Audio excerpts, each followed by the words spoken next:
so I'm going to be reading the next part of The Book Thief.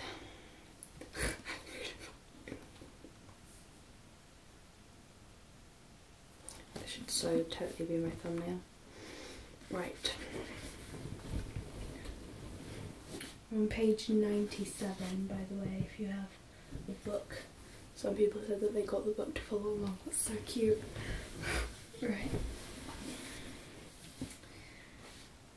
The rot started with the washing, and it rapidly increased. When Liesel accompanied Rosa Huberman on her journey across Mulching, one of her customers, Ernst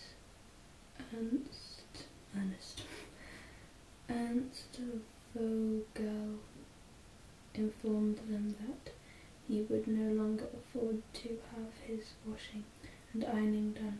The times he executed himself. What? The times he executed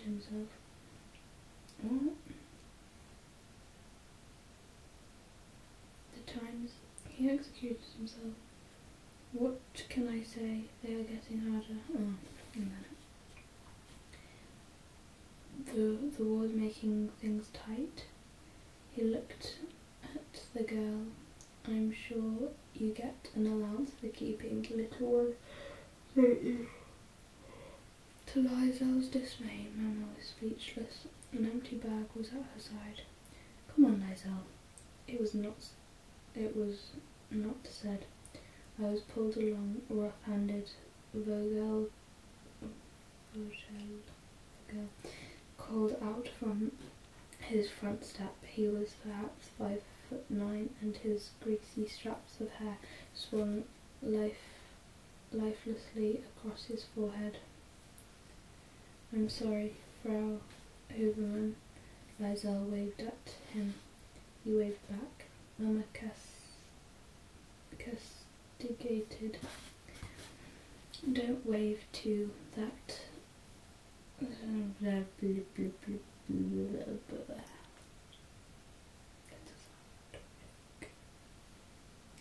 She said, now hurry up.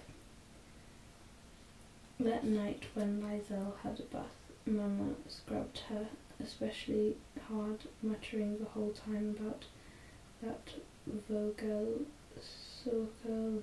That's probably a swear word as well. I'm going to search what it means.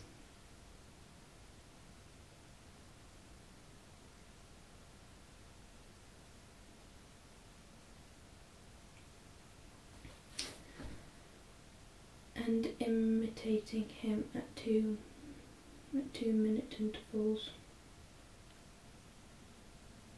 Yeah, it's curse words. Circle means male pig.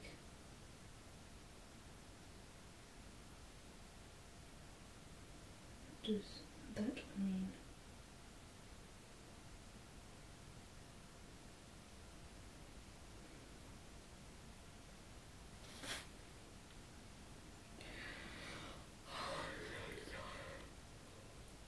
So tired.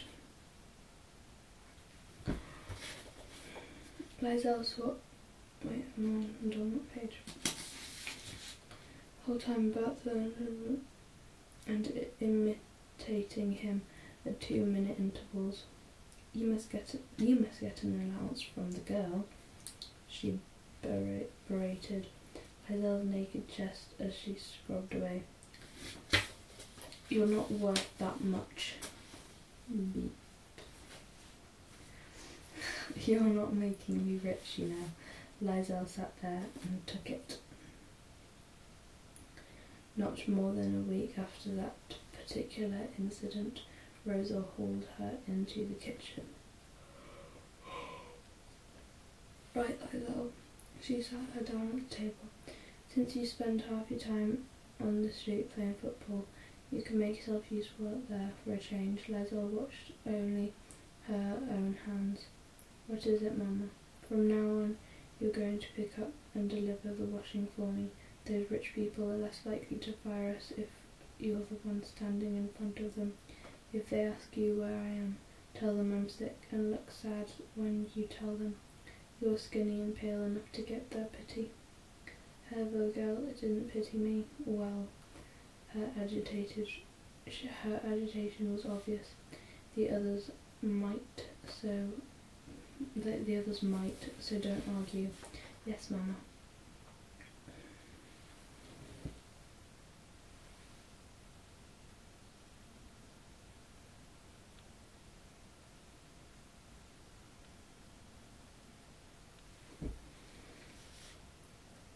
For a moment it appeared that her foster mother would comfort her or pat her on the shoulder. She did no such thing. Instead, Rosa Huberman stood up, selected a wooden spoon, and held it under Liesel's nose. It was a necessity as far as she was concerned. When you're out on the street, you take the bag to each place and bring it straight home with the money, even though it's next to nothing. No going to Papa if he's actually working for once. No mucking around with that little beep. Rudy Steiner. Straight home. Yes, Mama. And when you hold the bag, you hold it properly. You don't swing it, drop it, crease it, or throw it over your shoulder. Yes, Mama. Yes, Mama. Rosa Huberman was a great imitator and a fervent one. You'd better not. Beep. I'll find out if you do. You know that, don't you?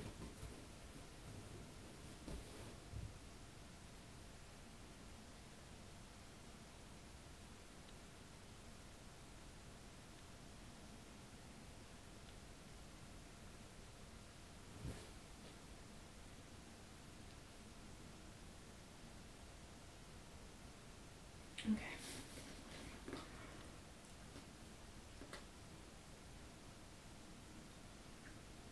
You better, I'll find out if you do. You know that, don't you? Yes, Mama. Saying those two words was often the best way to survive, as was doing what she told.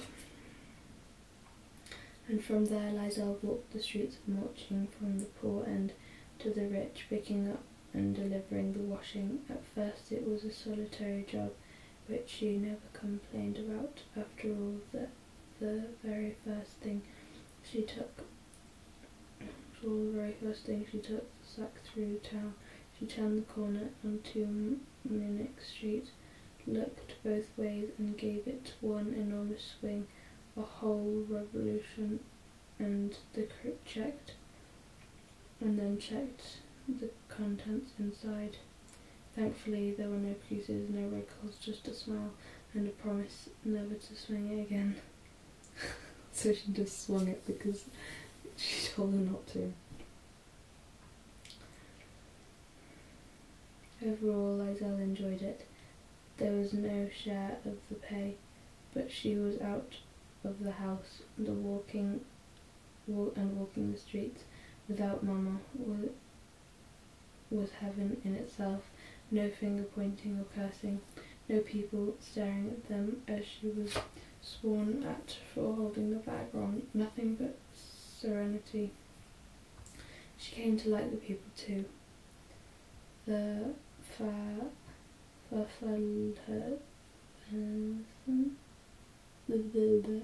cannot pronounce it. Inspecting the clothes and saying, "Ja, sehr gut, sehr gut. Sehr gut, sehr gut." Liesel imagined that they did everything twice. Gentle Helena Schmidt handing the money over with an arthritic curl of the hand. The Weingartens, whose bent whiskers kept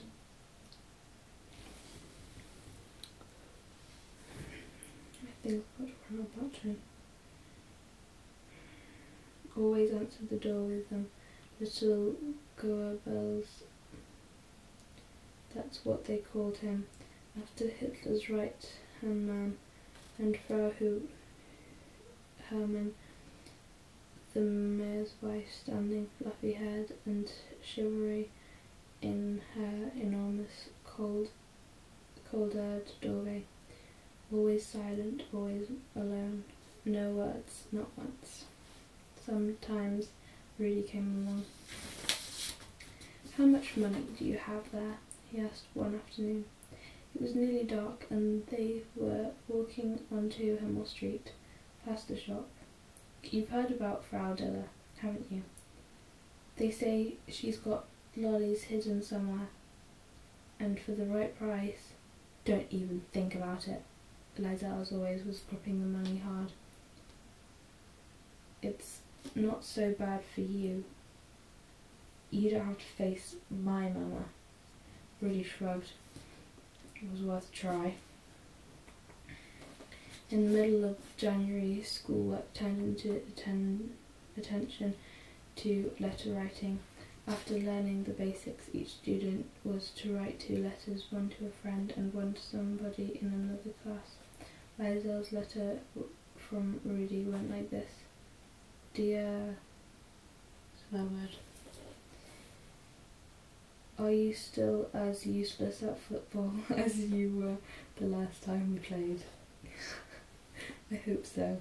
That means I can run past you again, just like Jesse Owens at the Olympics."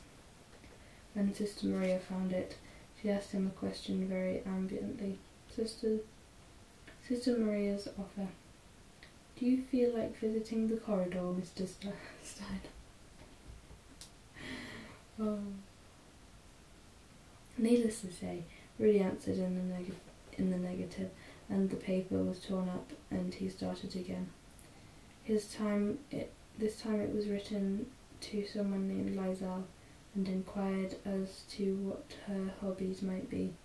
At home, while completing a letter for homework, Liesel decided to write to Rudy or some other beep. It was actually ridiculous. It meant nothing. As she wrote in the basement, she spoke to Papa, who was repainting the wall again. "I'm gonna have to stop here because my thing's gonna run out of space, my camera's gonna run out of space, and I cannot carry on, unfortunately." So yeah.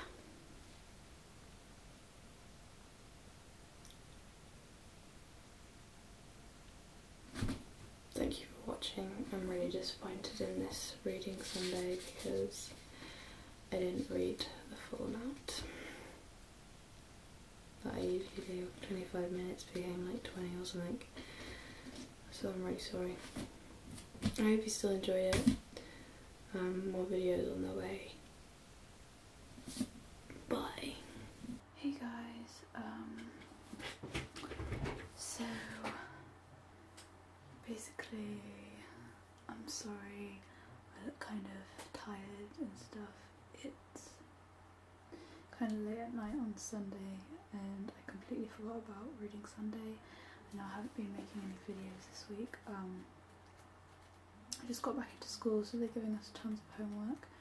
I haven't had the time at all to